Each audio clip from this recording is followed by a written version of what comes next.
Now I want to talk about two questions that should be coming up probably in anyone's mind who's thinking about this account of justified killing in war.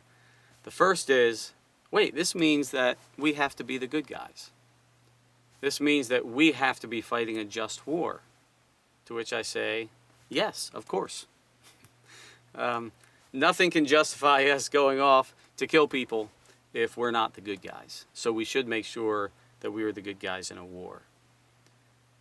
Legally and morally, through traditional just war theory, there's this idea of the moral equality of soldiers. And it's really based on an assumption of invincible ignorance, which made sense in the 1500s, right? So when the feudal lord came along on the horse and told his serfs to come along and fight because he had a war to go fight, they were in no position to judge whether the war was moral or not.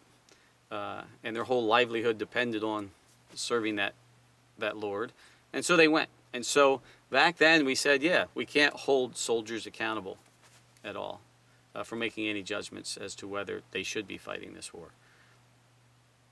And now, in modern age, this moral equality of soldiers holds in general that soldiers on both sides of the war are innocent of starting it. Soldiers on both sides of the war are guilty of trying to kill each other. So they're moral equals. And that's why they do nothing wrong when combatants kill combatants in war. One, I think that if you unpack that, it makes war almost the equivalent of gang warfare. Hey, you're both wrong, so if you kill each other, we really don't mind. Which is offensive to me. And two, the reality is my experience in Iraq and Afghanistan and being there and talking with other soldiers, that we are trying to do the right thing. We are the good guys, right? One side builds roads, the other side blows them up. One side builds schools, the other side blows them up. One side tries to help governance get going, the other assassinates government leaders. And just in principle, the idea that we're moral equals with our enemy is wrong. And empirically, it's just not the case of what it is. But in the bigger picture, right, the principles, if you're going to go and kill another person, they have to be doing something wrong or engage on the side that is wrong. Because it's only through their wrongdoing that they forfeit their right not to be killed, which gives us permission to kill them. And so I know it's a very complicated question. In our current wars, I've had the privilege of being involved in some deep research on the history team of them and done hundreds of interviews with people and traveled all over Iraq and Afghanistan. And I feel both are just wars, but they're not slam dunks, right? That it's really complicated. The more I learn, the more I realize that there's a lot of information we don't know, and we don't know what's really right and true, and I'm not sure anyone does. And so my solution for soldiers trying to think through a war, I think in principle, if we know a war is unjust, we should not fight in it. But overall, our attitude should be, we need the American people to have an attitude of saying, we will not support any war unless we're absolutely convinced that it's necessary. A necessary war is a just war. So they should say, Congress, President, you tell us why we're going to invest, our nation's soldiers, our money, all these other things, our treasure, to this war. And I think the attitude of soldiers needs to be, of the American body politic, we are the fist, right? And when we get attacked, we'll be the people who will defend this country with violence.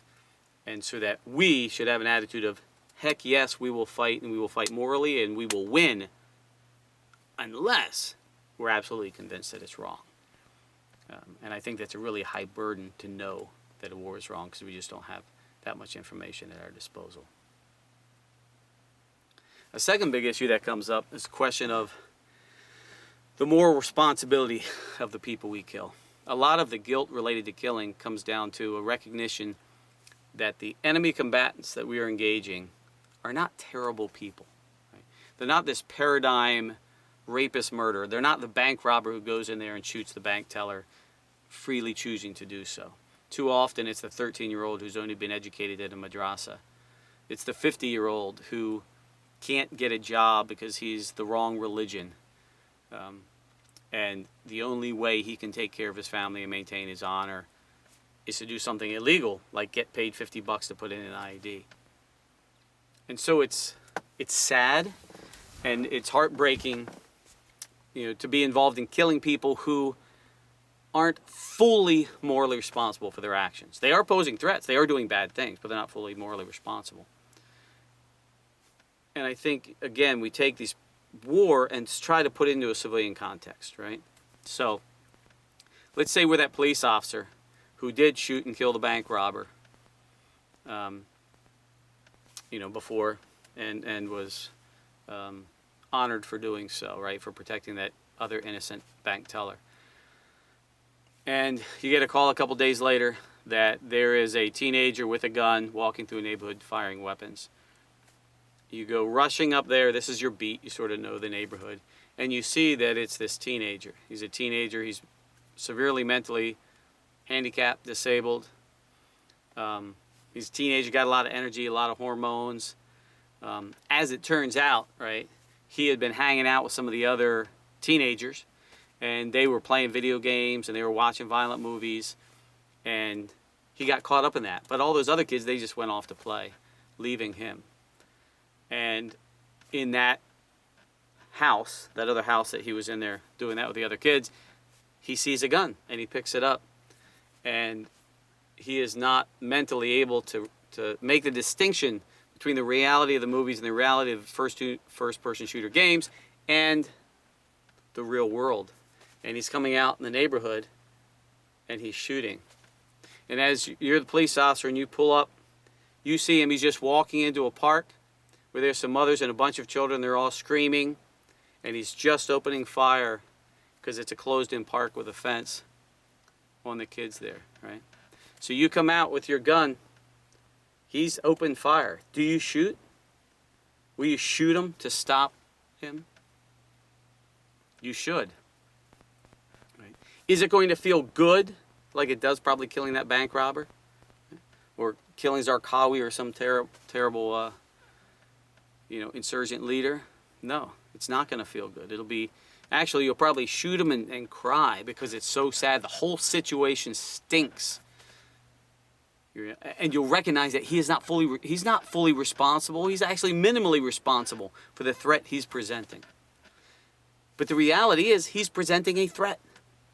You have to think about the children and the parents who are there, who cannot defend themselves, whose lives are going to be cut short unless you shoot, right, that gunman, even though the gunman isn't really responsible for the actions he's doing.